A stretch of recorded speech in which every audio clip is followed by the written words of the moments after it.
हाँ यार, seventh question क्या बोल रहा है यार, late P x1 y1 q जो है x2 y2 two distinct point this y1 positive है और y2 पॉजिटिव है। तो हम यार बनाते जाते हैं, जैसे ऐसे ही बोल रहा है। इसने बोला कि यार एक इलिप्स बनाओ, जो इलिप्स है वो अपने पास गिवन है, ये इलिप्स है ना। तो ये वाला जो पॉइंट है ये इसका 3,0 हो जाएगा, ये वाला -3,0 हो जाएगा, ठीक है। इसने बोला है कि P और Q इसके ऊपर 2 पॉइंट हैं, ठीक है। ये P पॉइंट हो गया, मैं बोल देता हूँ x1 y1, और ये Q पॉइंट हो गया x2 y2, ठीक है। फिर इसने क्या बोल रखा है, then let C denote the circle x² + y² = 9। अब x² + y² = 9 जो सर्कल है वो तो यही है, ऐसा सर्कल जिसका सेंटर ओरिजिन है और रेडियस जो है वो कितनी है, 3 है। तो ये वाला सर्कल आ गया है ना, ये वाला सर्कल आ गया अपने पास, ठीक। फिर इसने क्या बोल रखा है, and M be the point 3,0। तो एम जो है वो इसी को बोला है इसने, है ना, एम इसी को बोला है। फिर इसने क्या बोला, suppose the line x = x1। अब जो x = x1 जो लाइन है वो यार यही वाली लाइन होगी, x = x1, सही है। And x = x1 intersect c, ये सर्कल c था, एट r। तो c को ये यहाँ भी कट कर सकता है और यहाँ भी कट कर सकता है, लेकिन इसने क्या बोल रखा है, such that y coordinate of r and s are positive, मतलब ऊपर ही करेगा ना। तो यहाँ से ये आ गया r, सही है।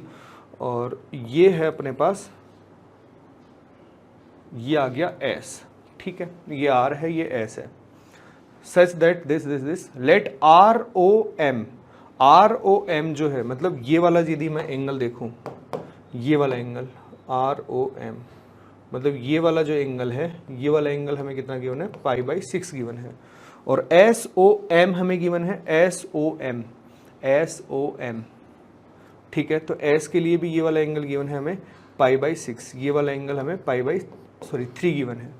तो यार अब देखो, ये वाला जो क्वेश्चन है ये होने वाला सवाल है, क्योंकि ये वाला जो क्वेश्चन है ये ऑक्सिलरी सर्कल में आता है अपने पास, है ना। ये सेम हमें जो है वो इसेंट्रिक एंगल क्या होता है इलिप्स में वो हमें पता होना चाहिए ना। इसेंट्रिक एंगल यदि जिसको पता है तो वो तो झट से इस सवाल को कर लेगा। देखो हमें क्या बोल रखा है, P और Q की इक्वेशन चाहिए, तो PQ कोऑर्डिनेट जो है वो मैं निकाल सकता हूँ। देखो हमें ये पता है कि किसी भी पॉइंट का इसेंट्रिक एंगल जो है, जैसे मैं क्या बोलूँगा, ये P और R जो है कॉन्जुगेट पॉइंट है, और इसका P का जो इसेंट्रिक एंगल है वो π/6 ही होगा। इसेंट्रिक एंगल की डेफिनेशन ये है। तो P के कोऑर्डिनेट आ जाएंगे, P के कोऑर्डिनेट कितने आ जाएंगे यार, 3 cos थीटा। तो cos थीटा कितना है यहाँ पे P के लिए, π/6, और ये कितना आ जाएगा, 2 sin π/6, ये आ जाएगा P के कोऑर्डिनेट। तो P के जो कोऑर्डिनेट है वो कितना आ जाएगा, ये 3√3/2 आ जाएगा, और ये आ जाएगा 1। ये आ गया P अपने पास, सही है। अब Q अपने पास आना चाहिए, तो Q जो है, Q यदि लेके आना है हमें, तो Q का इसेंट्रिक एंगल है π/3, तो Q कितना आ जाएगा, 3/2, और ये कितना हो जाएगा, π/3 रखूँगा तो 60, ये हो जाएगा 2 × √3/2। तो जो Q है वो अपने पास आ गया 3/2 और √3, सही है। अब हमें PQ लाइन की इक्वेशन चाहिए ना।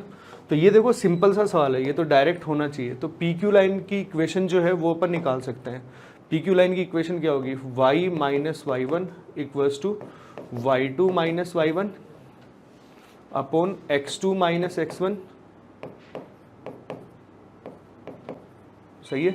x2 - y2 - y1, x2 - x1, और ये आ गया x - x, ये आ गया। तो ये कितना आ गया, y - y1, और ये देखो यार, यदि मैं 3/2 बाहर ले लूँ तो ये √3 - 1 है, ये 1 - √3, तो -2/3 बन गया है, तो है ना। और ये आ गया x - 3√3/2।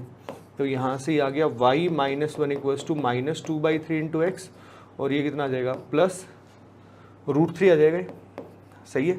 तो इसको यदि मैं कैलकुलेट करूँ तो ये आ गया 3y + 2x = ये इधर जाएगा ना, तो 3 + √3, तो 3y + 2x = √3 + √3 है ना, सॉरी 3 + 3√3 हो जाएगा। तो मैं 3 बाहर ले लूँ तो 1 + √3, तो देख लो कौन सा ऑप्शन मैच कर रहा है, 2x + 3y। तो ए ऑप्शन जो है यार वो अपना करेक्ट ऑप्शन हो गया, बी तो गलत है। अब देखो हमें बोला गया है n1 जो है वो x2, 0 है, तो n1 सॉरी ये n2 है x2, 0 और n1 जो है वो x1, 0 है। अब यार ये भी हमें प्रॉपर्टी जो है वो डायरेक्ट पता होती है कि यदि मैं डिस्टेंस कैलकुलेट करूँ, है ना, ये तो नोट्स में लिखवाती है कि n1 by n1p by P R, n1p और n1r sorry n1p by n1r। देखो ये क्या होगा, ये जो है y कोऑर्डिनेट के रेशियो में तो डिवाइड होगा, ये और ये, है ना, जैसे n1p ये है, n2p ये है, तो ये तो y कोऑर्डिनेट के रेशियो में डिवाइड होगा, तो n1p और n1r। तो यार ये देखो r के लिए सॉरी p के लिए जो इसेंट्रिक एंगल है जो y है वो कितना आ जाएगा, y जो है वो आएगा 2 बाई, मतलब कोस थीटा तो सेम रहेगा दोनों के लिए, ये आएगा, इसके लिए आएगा 2 इंटू साइन पाई बाई 6, इसके लिए आएगा 3 इंटू साइन पाई बाई 6, तो ये 2/3 है। मतलब n1p इंटू 3 जो है वो किसके बराबर होगा, n1r इंटू 2, तो ये तो गलत हो गया। और ऐसे ही इसके लिए देखें q के लिए, तो मैं क्या बोल दूंगा यार कि सेम जो है वो n2 के लिए ट्रू होगा, n2q by n2r sorry n2s हो जाएगा, है ना, और ये किसके बराबर आ जाएगा, ये हो जाएगा b बाई a, तो b है उसका कितना 2 और ये हो जाएगा 3, तो 3n2s equals to 2n2 sorry 3n2q equals to 2n2s, तो सी ऑप्शन जो है वो करेक्ट हो गया। तो ए और सी जो है वो यार करेक्ट आंसर हो गए। अब इसमें ये वाला जो सवाल था ना यार, ये वाला क्वेश्चन तुमसे एग्जाम में होना चाहिए, है ना, क्योंकि इसमें डायरेक्ट जो है अपन जो क्लास नोट्स में डायरेक्ट जो चीज़ें पढ़ते हैं वो सारी की सारी वही पूछी गई हैं, तो ए और सी जो हैं वो इसके करेक्ट आंसर हो जाएंगे।